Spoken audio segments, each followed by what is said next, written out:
The Metro East Sports Podcast is proudly presented by Little Caesars Pizza, locally owned by lifelong 618 residents who are proud to serve our community. Home of the hot and ready pizza and 12-time world champions of value, Little Caesars makes game night, practice night, and family night easy. Check them out in Alton, Glen Carbon, Troy, Collinsville, Shiloh, or Granite City today.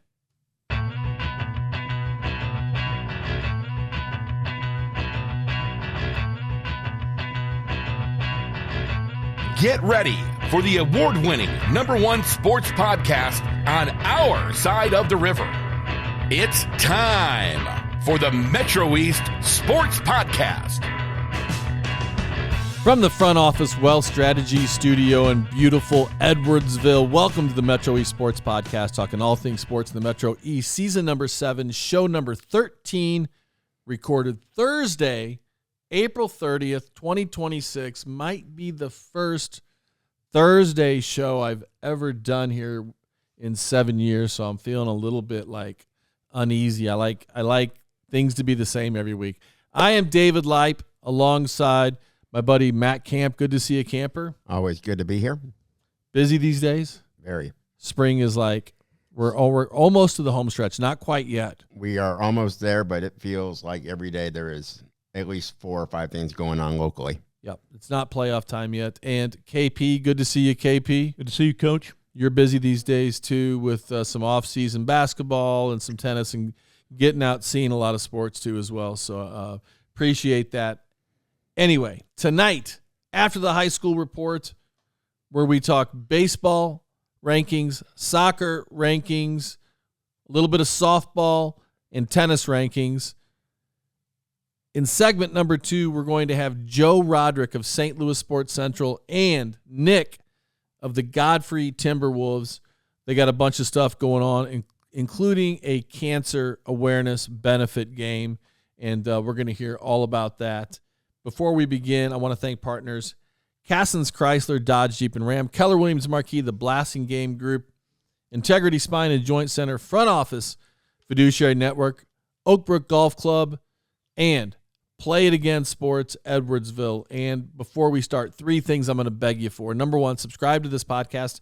It's free, and you love it. Number 2, follow us in all of our social media platforms on X, Facebook, the Gram, and check us out on YouTube. Thanks to our buddy Luke Slemmer making us look good on the YouTube. And number 3, if you have a story idea, email me, please, at mespdave@gmail.com.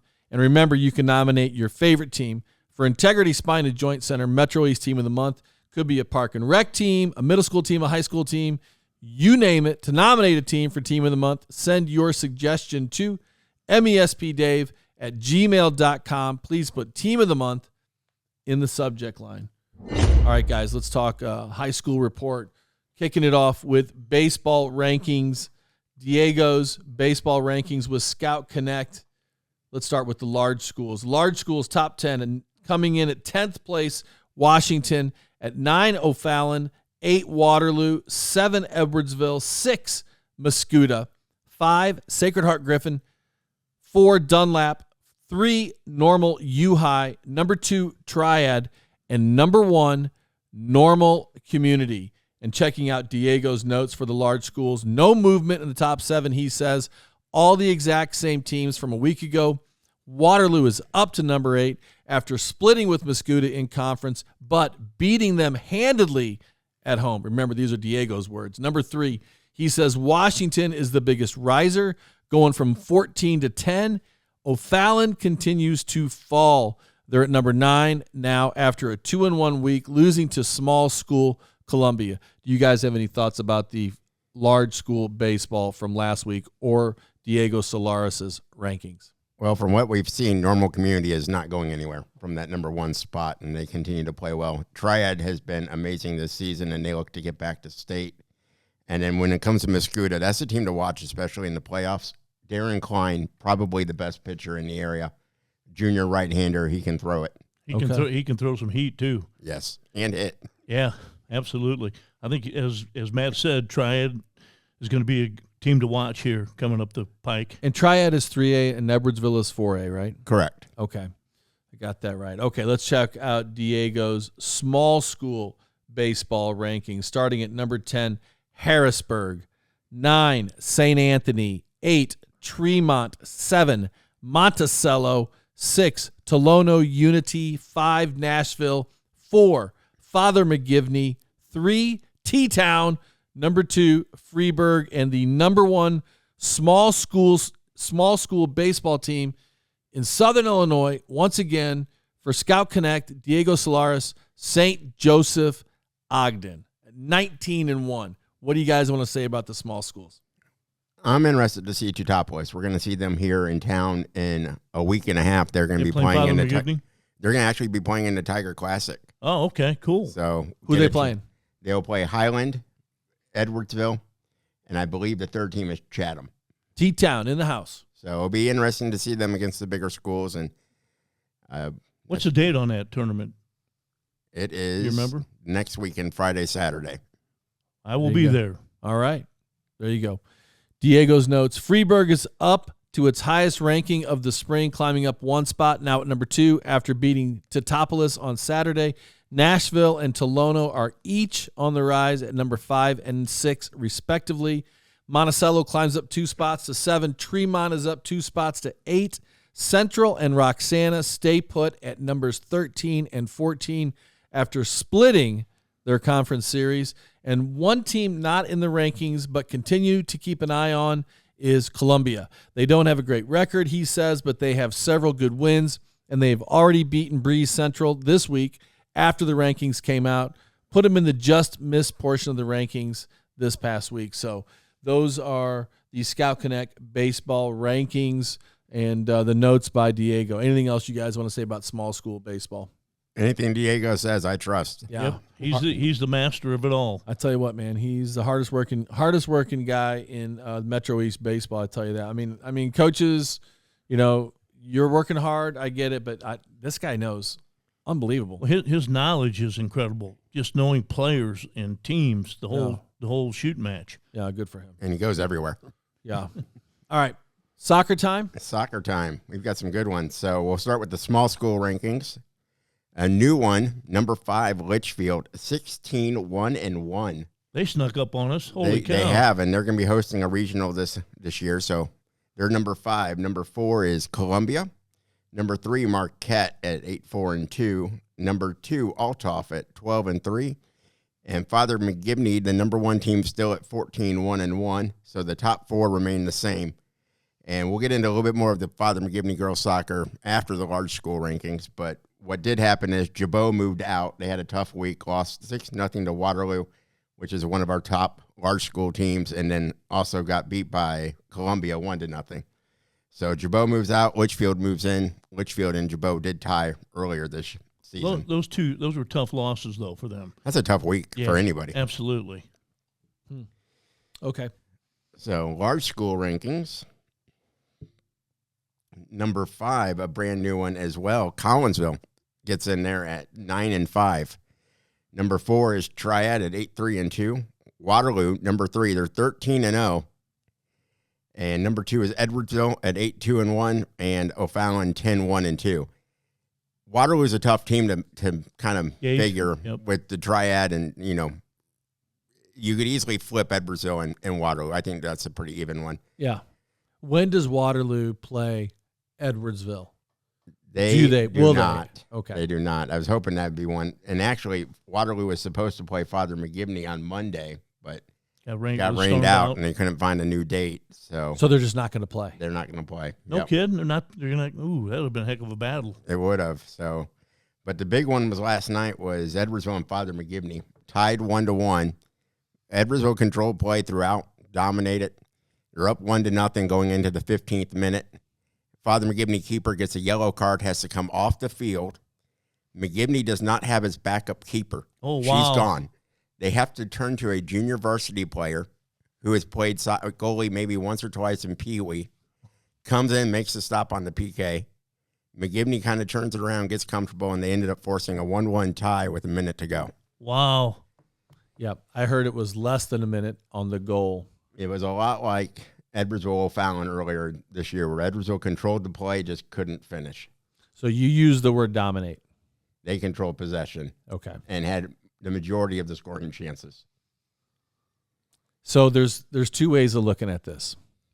One way is Edwardsville controlled the ball and was a little bit unlucky and is strong.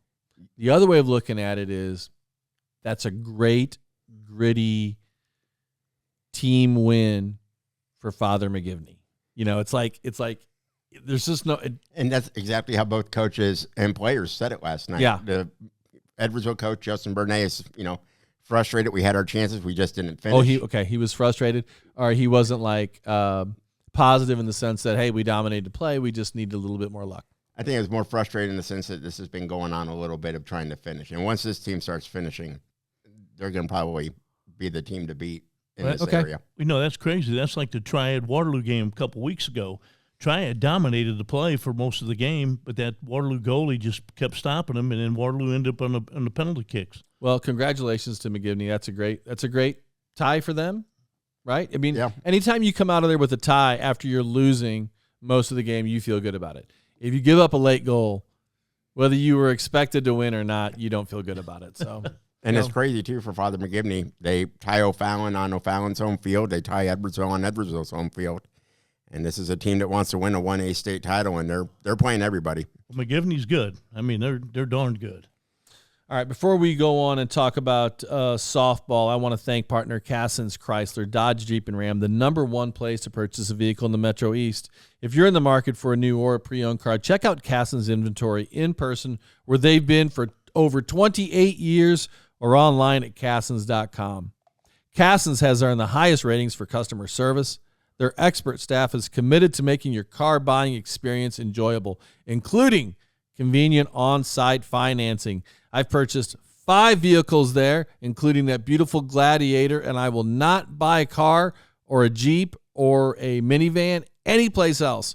With over 90 years of experience in the Metro East, Cassens is the clear-cut leader for quality, service, and customer satisfaction. Go see Steve, Cliff, Holly, Greg, Bob, Mike, or Evan today. And if you're looking to buy or sell a home in the Metro East on the Illinois or the Missouri side, please give our partners at Keller Williams Marquis, Jeb and Ginger Blasingame, the chance to serve you. They have offices in O'Fallon and Edwardsville with more than 165 agents. The Blasingames are a family-owned business that has helped over 11,000 families find just the right home. The Lipes are one of those families. Jeb and Ginger sold our house so fast because they're experts at staging and pricing, and they helped us find the perfect home, and they can do the same for you. No wonder they've been ranked in the top 10 real estate teams in North America. Give Jeb and Ginger Blasingame a call at 618-578-9276 or check them out online at blasinggamegroup.com. You will not be disappointed. All right, guys.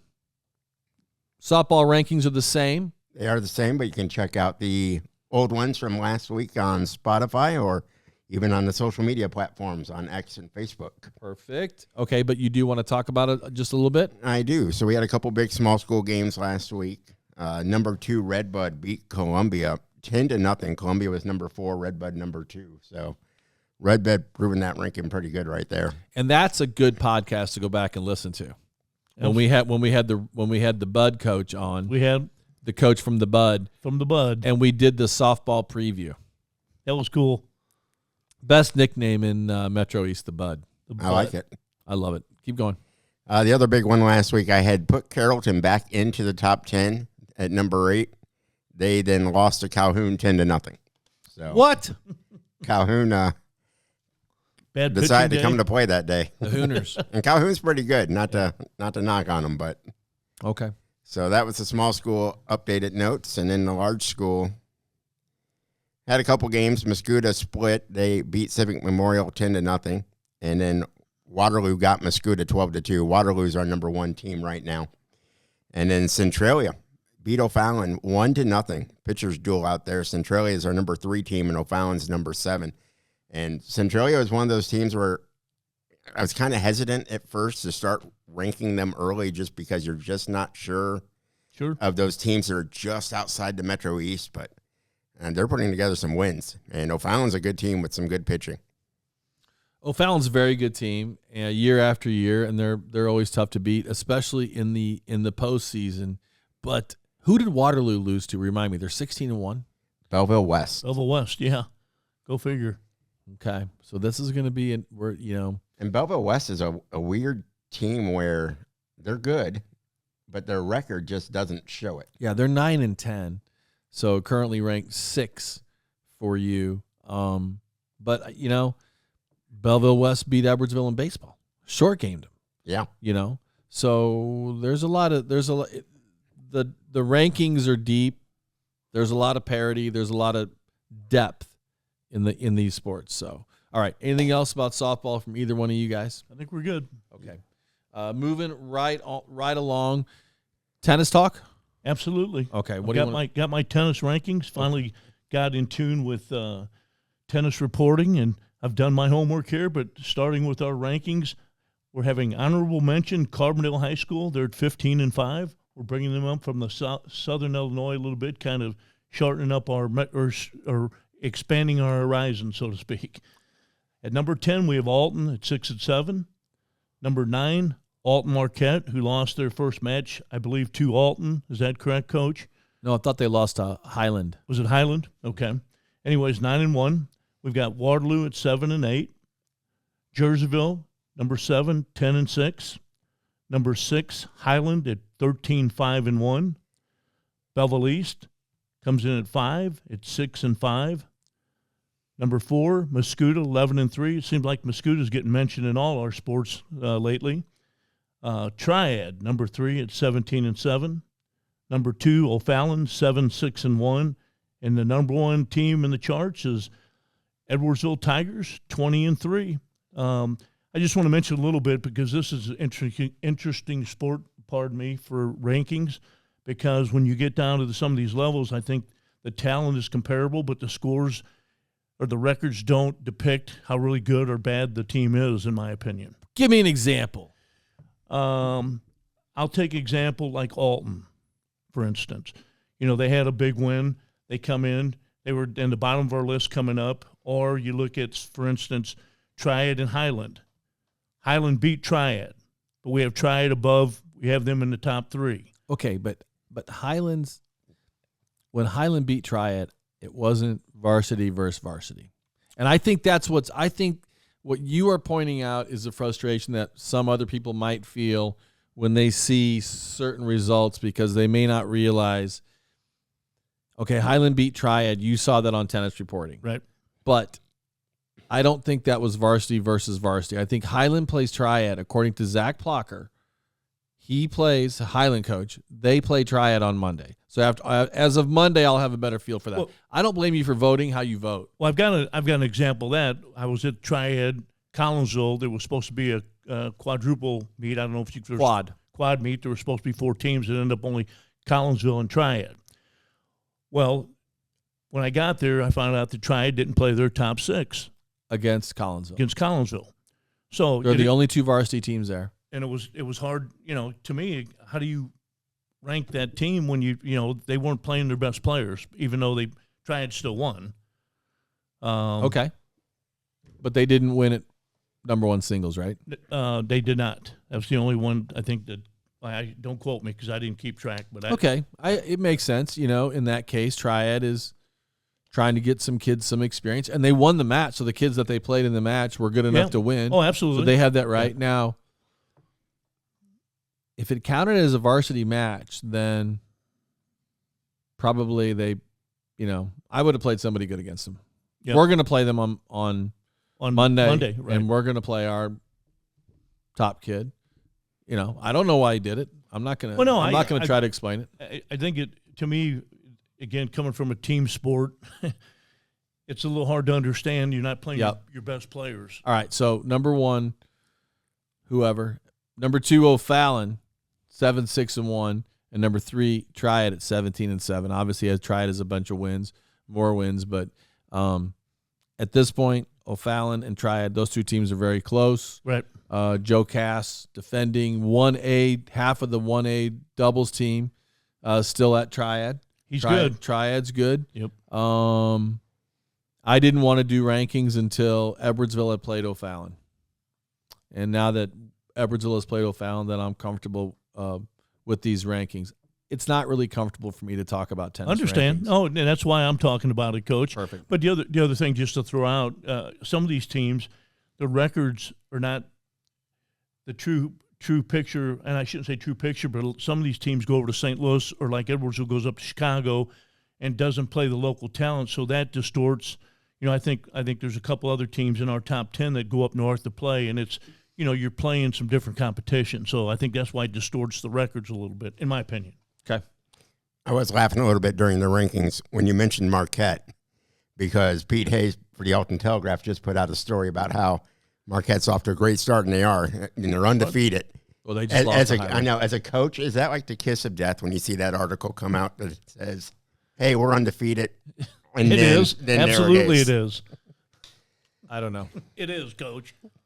Yeah, I don't know. You've been around the sports a long time. You've heard national announcers say the guy hasn't struck out in 5 scoreless or 5 games. Next time he's up to bat, strikes out. Hey, let me say one more thing about our record. Edwardsville 20-3. Okay. If the spring invite doesn't get canceled, we might lose at least one more because we play Burroughs in the first round. We lose to them.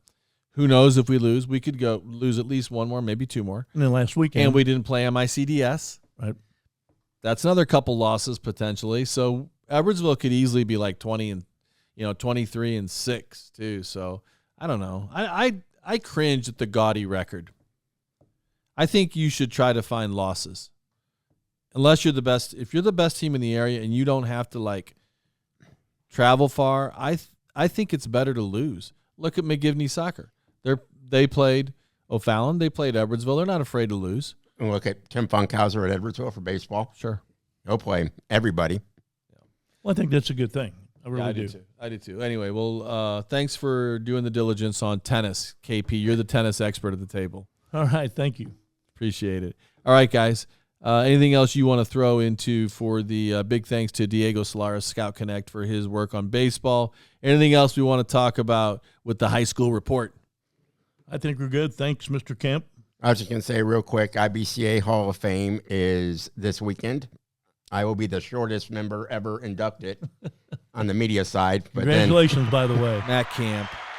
The camper. Congratulations on the IBCA Hall of Fame, man. I feel stupid for not remembering to bring that up beforehand. Congratulations. Thank you. I was just going to really mention the other 4. Go ahead. From Edwardsville, Amani Henderson.